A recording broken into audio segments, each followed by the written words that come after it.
اعوذ باللہ من الشیطان الرجیم بسم اللہ الرحمن الرحیم کنتم خیر امت اخرجت للناس تأمرون بالمعروف وتنہون عن المنکر وتؤمنون باللہ۔ اللہ تبارک و تعالی نے اس آیت کریمہ میں سارے مسلمانوں سے خطاب کرتے ہوئے کہا ہے کنتم خیر امہ، تم بہترین امت ہو، اخرجت للناس، تم کو پیدا کیا گیا ہے انسانوں کے لیے۔ تو مسلمانوں کا وجود صرف اپنے لیے نہیں ہے۔ ایک مسلمان کو صرف اپنی فکر نہیں ہوگی کہ میں کیسے جہنم سے بچ جاؤں، میں کیسے جنت میں چلا جاؤں۔ اس کو فکر ہوگی سارے انسانوں کی کہ سارے انسان کیسے جہنم سے بچ جائیں، سارے انسان کیسے جنت میں چلے جائیں۔ یہ فکر کیسے پوری ہوگی؟ اللہ تعالیٰ نے ترکیب بتائی، کہا تأمرون بالمعروف وتنہون عن المنکر، تم اچھی باتوں کا حکم دو گے اور بری باتوں سے روکو گے۔ جب لوگوں کو برائی سے روکا جائے گا اور وہ برائی سے رکیں گے تو جہنم میں نہیں جائیں گے، کہ جہنم تو برے لوگوں کے لیے تیار کی گئی ہے۔ اور جب اچھی باتوں کا حکم دیا جائے گا اور اچھی باتوں کو لوگ اپنائیں گے تو جنت میں جائیں گے، کہ جنت اچھے لوگوں کے لیے تیار کی گئی ہے۔ تو مسلمانوں کا کام اپنے آپ کو جہنم سے بچانا اور سارے انسانوں کو جہنم سے بچانے کی کوشش کرنا ہے۔ کیسے؟ امر بالمعروف اور نہی عن المنکر کے ذریعے سے، اچھی باتوں کا حکم دے کر اور برائی سے روک کر۔ اچھی باتیں تو بہت ساری ہیں، نماز پڑھو، روزہ رکھو، سچ بولو، بہت ساری باتیں اچھی ہیں۔ تو ساری اچھی باتوں میں سب سے اچھی بات کیا ہے؟ اگر لوگ مشورے کے لیے بیٹھیں کہ آؤ دیکھیں سب سے اچھی بات کیا ہے، کسی کی رائے کچھ ہو، کسی کی رائے کچھ ہو، اختلاف ہو جائے۔ اللہ تعالیٰ نے اختلاف ختم کرتے ہوئے خود ہی متعین کر دیا کہ سب سے اچھی بات کیا ہے۔ کہا اللہ تعالیٰ نے وَمَنْ أَحْسَنُ قَوْلًا مِّمَّنْ دَعَا إِلَى اللَّهِ وَعَمِلَ صَالِحًا وَقَالَ إِنَّنِي مِنَ الْمُسْلِمِينَ۔ اس سے اچھی بات کس کی ہو سکتی ہے؟ جو اللہ کی طرف بلائے، وَعَمِلَ صَالِحًا، اور خود اچھا کام کرے، وَقَالَ إِنَّنِي مِنَ الْمُسْلِمِينَ، اور کہے میں تو مسلمانوں میں سے ہوں۔ تو ایک مسلمان کا سب سے اچھا کام اللہ کی طرف بلانا ہے۔ اللہ کی طرف بلانے کا کیا مطلب؟ کہ اللہ کسی گھر میں بیٹھا ہے اور کہنا ہے آؤ اللہ کا درشن کر لو، اللہ کی زیارت کر لو، جیسے مندروں میں ہوا کرتا ہے بتوں کی زیارت؟ نہیں، اللہ تعالیٰ تو ساتوں آسمان کے اوپر، عرش کے اوپر ہے۔ الرحمن علی العرش استویٰ۔ تو پھر دنیا میں اللہ کی طرف بلانے کا کیا مطلب؟ دنیا میں اللہ کی طرف بلانے کا مطلب اللہ کے بتائے ہوئے راستے کی طرف بلانا۔ کیا دلیل؟ دلیل کہا اللہ تعالیٰ نے ادعو الی سبیل ربک، اپنے رب کے راستے کی طرف بلاؤ۔ رب کا بتایا ہوا راستہ کیا ہے؟ رب کا بتایا ہوا راستہ دین اسلام ہے۔ کہا اللہ تعالیٰ نے ان الدین عند اللہ الاسلام، اللہ تعالیٰ کے نزدیک قابل قبول دین اسلام ہے۔ دین اسلام کے علاوہ، دین اسلام کے علاوہ اللہ تعالیٰ کو کوئی دین قبول نہیں۔ کیا دلیل؟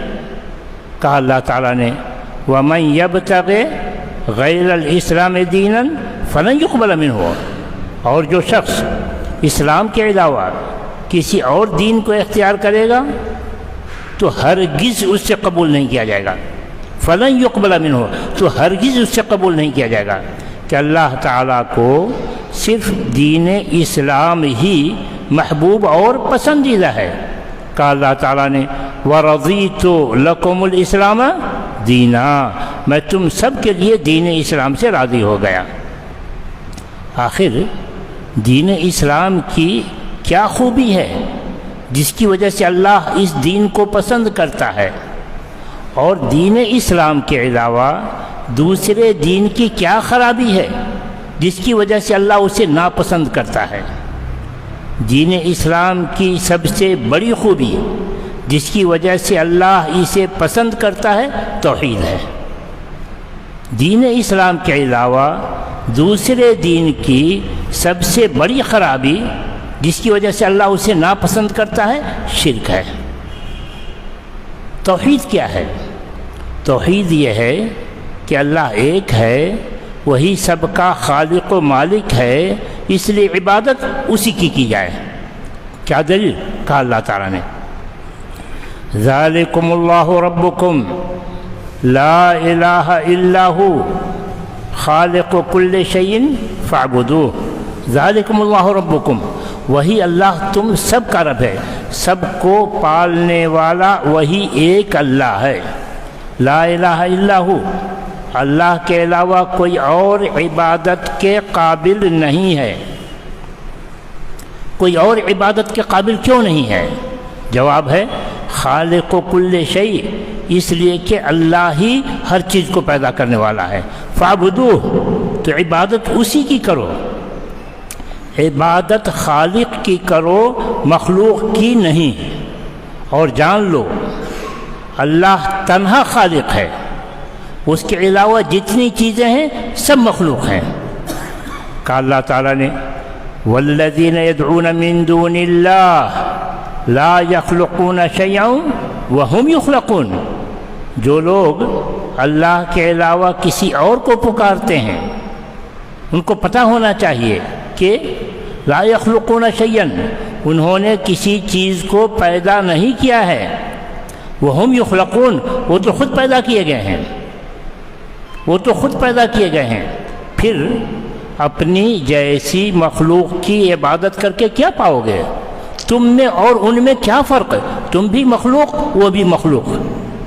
ان الذین تدعون من دون اللہ عباد امثالکم، اللہ کے علاوہ جس کو بھی تم پکارتے ہو وہ اللہ کے بندے ہیں جیسے تم ہو، تم بھی محتاج وہ بھی محتاج۔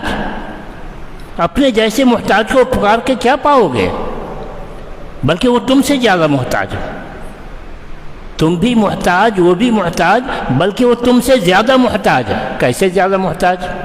اگر تم درگاہ کا چکر لگاتے ہو تو ذرا سوچو تو وہاں پہنچا کیسے؟ وہ تو نے کندھا دیا وہاں پہنچایا۔ قبر کھودی کس نے؟ تم نے قبر کھودی۔ دفن کیا کس نے؟ تم نے کھودا۔ تو تم محتاج ہے وہ محتاج ہے، وہ تمہارے محتاج، تو نے جا کر ان کو دفن کیا ہے۔ اور اگر بت کی عبادت کرتے ہو تو ذرا سوچو تو اس بت کو بنایا کس نے؟ تم جیسے کسی انسان نے۔ جہاں پوجا کرتے ہو وہاں رکھا کس نے؟ تم جیسے کسی انسان نے۔ اگر اس کو کوئی اٹھا کر لے جائے اپنے آپ کو بچائے گا؟ نہیں۔ تو تم محتاج ہے وہ محتاج ہے، وہ تم سے زیادہ محتاج، اس کی محتاجی مزید دیکھنی ہے۔ دیکھو ان الذین تدعون من دون اللہ لن يخلقوا ذبابا ولو اجتمعوا له، اللہ کے علاوہ جس کو بھی تم پکارتے ہو لن يخلقوا ذبابا، ہرگز وہ ایک مکھی نہیں پیدا کر سکتے، ولو اجتمعوا له، سب اکٹھے ہو جائیں پھر بھی۔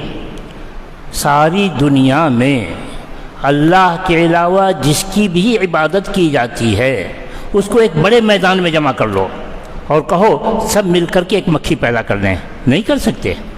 ارے مکھی بنانا تو دور کی بات، تم جو چڑھاوے اس پر چڑھاتے ہو اس کو کھاتا کون ہے؟ جاؤ دیکھو، چوہے، بلی، مکھی۔ اللہ تعالیٰ معمولی مکھی کی مثال دیتے ہوئے کہتا ہے وَإِن يَسْلُبْهُمُ الذُّبَابُ شَيْئًا لَا يَسْتَنْقِذُوهُ مِنْهُ، مکھی ان سے چھین کر کے بھاگے، چھین کر کے بھاگے، چوری کر کے نہیں، چھین کر کے بھاگے، لَن يَسْتَنْقِذُوهُ مِنْهُ، اپنے چڑھاوے کو بچا نہیں سکتے، تم کو کیا دیں گے؟ ضعف الطالب والمطلوب، کتنا کمزور عقل ہے وہ انسان جو اس سے مانگ رہا ہے، اور جس سے مانگا جا رہا ہے وہ تو کمزور ہے ہی، اس کی مزید کمزوری دیکھنی ہے۔ ذرا سوچو تو نے ڈھانچہ تو بہت بڑا بنا دیا ہے، بڑے بڑے پیر، بڑے بڑے ہاتھ، بڑی بڑی آنکھیں، مگر اس میں کیا دم ہے؟ کہتا ہے اللہ تعالیٰ الہم ارجل یمشون بہا، پیر تو خوب بڑے بنا دیے ہیں، مگر کیا وہ پیر اس قابل ہے کہ چلے؟ کہو ذرا 2 قدم آگے پیچھے ہو لے۔ تو نے ہاتھ تو بڑے بڑے بنا دیے ہیں، مگر وہ ہاتھ ہے کس کام کا؟ ام لہم ایدی یبطشون بہا، کیا اس کے پاس ہاتھ ہے جسے پکڑے؟ ہاتھ بڑھاؤ، کہو ذرا مجھ کو کھینچ لو۔ تو نے آنکھیں تو بڑی بڑی بنا دی ہیں، بچے دیکھ کر کے ڈرتے ہیں، مگر اس آنکھ میں روشنی کون دے گا؟ ام لہم اعین یبصرون بہا، کیا اس کے پاس آنکھ ہے جس سے وہ دیکھے؟ تو نے کان تو بڑے بڑے بنا دیے ہیں، مگر اس کان میں سننے کی طاقت کون دے گا؟ ام لہم آذان یسمعون بہا، کیا اس کے پاس کان ہے جس سے سنے؟ یہ سب کچھ نہیں، تو پھر اس کی عبادت کر کے کیا ملا؟ کتنا سیدھا سادہ انداز ہے توحید سمجھانے کا کہ عبادت اسی کرو جس نے سب کو پیدا کیا، وہ تنہا خالق ہے، سب مخلوق ہیں، اسی کو کہتے ہیں توحید کی دعوت، اور سیدھا سادہ انداز ہے توحید سمجھانے کا۔ اسی توحید کی دعوت کے لیے اللہ تعالیٰ نے سارے رسولوں کو بھیجا۔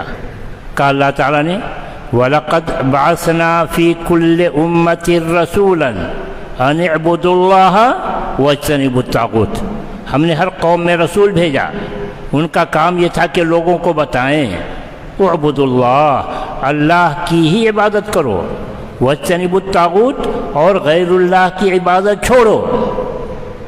اور یہی کام محمد الرسول اللہ صلی اللہ علیہ وسلم کے حوالے کیا گیا۔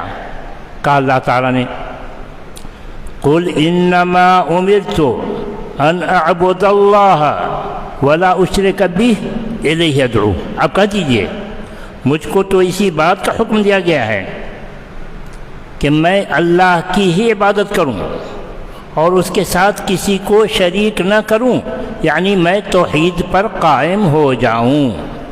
تو کیا میں توحید پر قائم ہو گیا تو میرا کام پورا ہو گیا؟ نجات مل جائے گی؟ نہیں۔ پھر کیا کرنا ہے؟ توحید پر قائم ہے، پھر کیا کرنا ہے؟ الیہ ادعو، اسی کی طرف لوگوں کو بلاؤں، اب کام پورا ہوا۔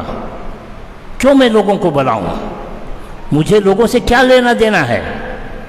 جواب ہے وَإِلَيْهِ مَآبٌ، لوٹ کر اللہ کے پاس جانا ہے۔ اللہ پوچھے گا میں نے جو کام تیرے حوالے کیا تھا وہ کام کر کے آئے ہو، تو میں کیا جواب دوں گا؟ اس لیے مجھے تو کرنا ہی ہے، کوئی مانے یا نہ مانے، مجھے تو یہ کرنا ہی ہے۔ اور یہی کام اس امت کے حوالے کیا گیا ہے، یہی کام مسلمانوں کے حوالے کیا گیا ہے۔ کیا دلیل؟ کہا اللہ تعالیٰ نے قل هذه سبیلی ادعو الی اللہ علی بصیرۃ انا ومن اتبعنی، آپ کہہ دیجئے یہی میرا طریقہ ہے اور یہی میرا کام ہے۔ ادعو الی اللہ علی بصیرہ، کہ میں اللہ کی طرف بلاؤں پورے علم و یقین کے ساتھ کہ اللہ ایک ہے، وہی سب کا خالق و مالک ہے، عبادت اسی کی جائے۔ یہ کام کون کرے؟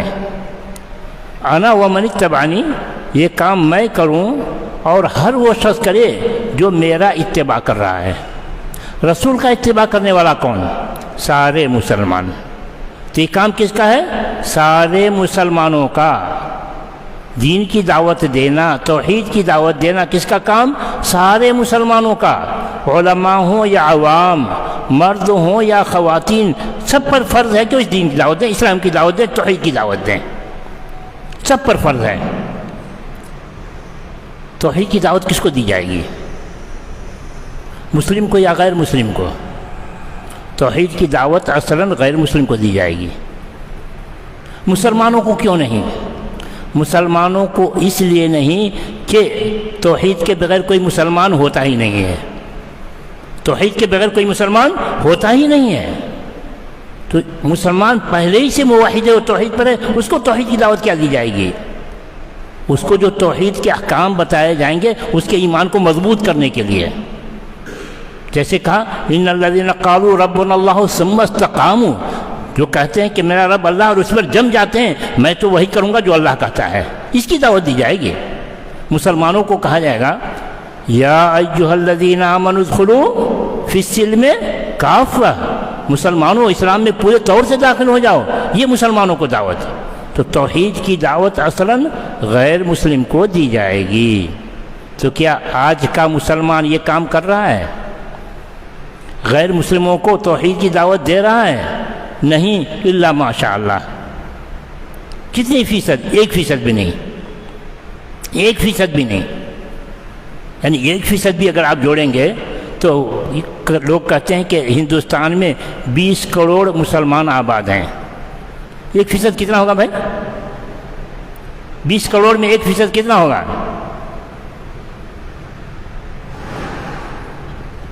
آپ لوگ تو حساب جانتے ہوں گے، نہیں میں اپنی طرف سے نہیں کر رہا۔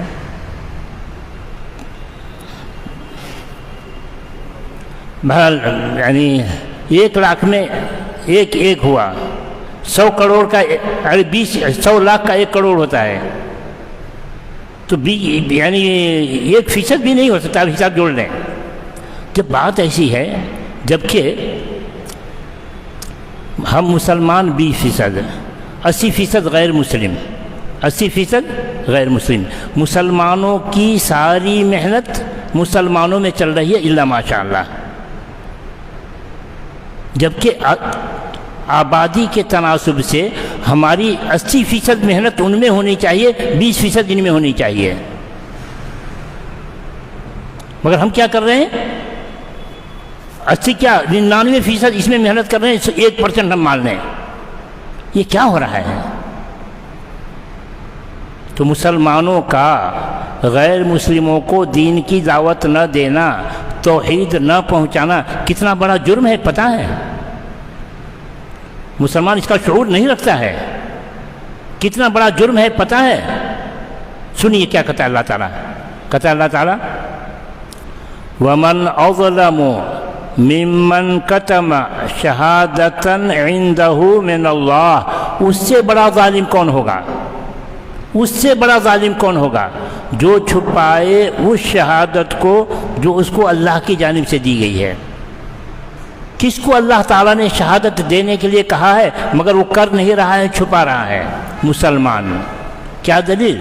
کہا اللہ تعالیٰ نے وَكَذَلِكَ جَعَلْنَاكُمْ أُمَّةً وَسَطًا لِتَكُونُوا شُهَدَاءَ عَلَى النَّاسِ، خطاب سارے مسلمانوں سے ہے، سارے مسلمانوں سے کہا جا رہا ہے ہم نے تم کو بہترین امت بنایا ہے تاکہ تم گواہی دو انسانوں پر۔ سارے مسلمان کس انسان پر کس بات کی گواہی دیں گے؟ سارے مسلمان غیر مسلم پر گواہی دیں گے، کس بات کی؟ اسی بات کی گواہی دیں گے جس کی گواہی اللہ خود دیتا ہے، فرشتے دیتے ہیں، اہل علم دیتے ہیں، رسول دیں گے۔ کس کی گواہی دیتے ہیں؟ پڑھیے آیت، کہا اللہ تعالیٰ نے شہد اللہ انہ لا الہ الا ہو، شہد اللہ انہ لا الہ الا ہو والملائکۃ واولو العلم قائما بالقسط، اللہ گواہی دیتا ہے کہ اللہ کے علاوہ کوئی اور عبادت کے قابل نہیں، فرشتے گواہی دیتے ہیں کہ اللہ کے علاوہ کوئی اور عبادت کے قابل نہیں، اہل علم گواہی دیتے ہیں کہ اللہ کے علاوہ کوئی اور عبادت کے قابل نہیں۔ یہی گواہی سارے انبیاء دیں گے اور مسلمانوں کو یہی گواہی دینی ہے۔ لِيَكُونَ الرَّسُولُ شَهِيدًا عَلَيْكُمْ وَتَكُونُوا شُهَدَاءَ عَلَى النَّاسِ، رسول تم پر گواہی دیں گے کہ اللہ ان سے پوچھ لے دین کو، ان کو دین کس نے بتایا، اس کو توحید کا پیغام کس نے سنایا؟ توحید دین اسلام کا خلاصہ ہے، توحید دین اسلام کا خلاصہ ہے۔ کیا دلیل؟ دلیل کہا اللہ تعالیٰ نے امر اللہ تعبدوا الا ایاہ ذالک الدین القیم، اللہ نے حکم دیا ہے کہ عبادت صرف اللہ کی کرو، یہی سچا اور سیدھا دین ہے۔ تو توحید یہی دین اسلام کا خلاصہ ہے۔ توحید کو کسی نے مان لیا، پورے اسلام کو مان لیا۔ تو بہرحال تو مسلمانوں کا غیر مسلموں کو دین نہ پہنچانا بہت بڑا ظلم کہ اللہ تعالیٰ کہتا ہے وَمَنْ أَظْلَمُ مِمَّنْ كَتَمَ شَهَادَةً عِنْدَهُ مِنَ اللَّهِ۔ اس ظلم کی سزا، اس ظلم کی سزا کیا ہوگی؟ سنیے قرآن کی زبانی اس ظلم کی سزا کا اللہ تعالیٰ نے إِنَّ الَّذِينَ يَكْتُمُونَ مَا أَنزَلْنَا مِنَ الْبَيِّنَاتِ وَالْهُدَى مِنْ بَعْدِ مَا بَيَّنَّاهُ لِلنَّاسِ فِي الْكِتَابِ أُولَئِكَ يَلْعَنُهُمُ اللَّهُ۔ بے شک وہ لوگ جو چھپاتے ہیں اس واضح دلیل اور ہدایت کو جس کو ہم نے کتاب میں سارے انسانوں کے لیے اتارا۔ قرآن کتاب ہدایت ہے کس کے لیے؟ سارے انسانوں کے لیے۔ مسلمانوں کو چاہیے تھا کہ قرآن کا پیغام سارے انسانوں کو سناتے، اور اس میں سب سے اعلیٰ توحید کا پیغام ہے، مگر مسلمانوں نے ایسا نہیں کیا۔ اللہ ماشاءاللہ تو رہے گا۔ نتیجہ اولئک یلعنہم اللہ، ایسے لوگوں پر اللہ کی لعنت ہوتی ہے، اللہ کا عذاب آتا ہے۔ ویلعنہم اللاعنون، لوگ بھی اس پر لعنت بھیجتے ہیں، لوگ بھی اس کو ستاتے ہیں، لوگ بھی اس کو دشمن سمجھتے ہیں اور طرح طرح کی سزائیں دیتے ہیں۔ تو اس وقت جو مسلمانوں کے ساتھ یہاں ہو رہا ہے،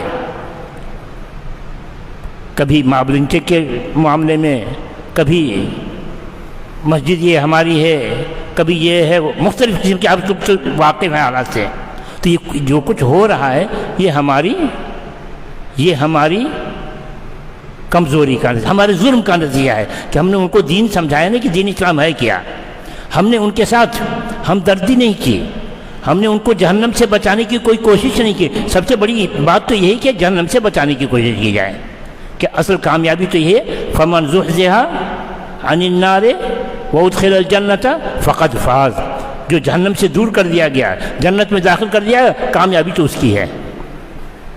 ہمارا غیر مسلموں کو نظر انداز کرنا یہ دشمنی کا باعث بنا، اور ساتھ ہی وہ تو دشمنی کر ہی رہے ہیں، ہماری نجات بھی دنیا اور آخرت میں مشکل، دنیا میں بھی آخرت میں بھی مشکل۔ دنیا میں کیسے مشکل اور آخرت میں کیسے مشکل؟ دنیا میں رسول اکرم صلی اللہ علیہ وسلم نے ایک بہترین مثال کے ذریعے سے سمجھایا، مثل القائم علی حدود اللہ والواقع فیہا کمثل قوم استہموا فی سفینۃ، ان لوگوں کی مثال جو اللہ کی حد پر قائم ہے، دین پر قائم ہے، ان کی مثال، اور جو دین اسلام کو نہیں مانتے ان کی مثال، یعنی مسلم اور کافر کی مثال ایسی ہے جیسے کہ کچھ لوگ پانی کے جہاز میں سفر کر رہے ہوں، پانی کا جہاز دو منزلہ ہو، کچھ کو اوپر جگہ ملی ہے، کچھ کو نیچے جگہ ملی ہے۔ نیچے والوں کو پانی کی ضرورت ہوتی ہے، جاتے ہیں اوپر، ان کے اوپر جانے سے اوپر والوں کو تکلیف ہوتی ہے، کہتے ہیں کیا بار بار ڈسٹرب کرتے رہتے ہو، خاموش نہیں بیٹھتے ہیں۔ نیچے والے کہتے ہیں اچھا ہم ڈسٹرب کرتے ہیں تو ٹھیک ہے ہم نہیں اوپر آئیں گے، آؤ نیچے ہی سوراخ کرتے ہیں، وہ نیچے سوراخ کرنے لگتے ہیں۔ اوپر والے دیکھتے ہیں سوراخ ہو رہا ہے، ذرا سوچو اگر وہ نہ روکیں، سوراخ ہوگا، پانی اندر داخل ہوگا، صرف نیچے والے ڈوبیں گے یا اوپر والے بھی؟ کیا بہترین مثال ہے، مسلمانوں کو سمجھایا جا رہا ہے، کہا جا رہا ہے مسلمانوں اس دنیا میں تم بھی آباد ہو وہ بھی آباد، یہ دنیا ایک پانی جہاز کے مانند ہے، تم بھی آباد ہو وہ بھی آباد ہیں، اگر ان کو روکو گے تو بچو گے ورنہ وہ لے کے ڈوبیں گے، اللہ کا عذاب آئے گا سب پر آئے گا۔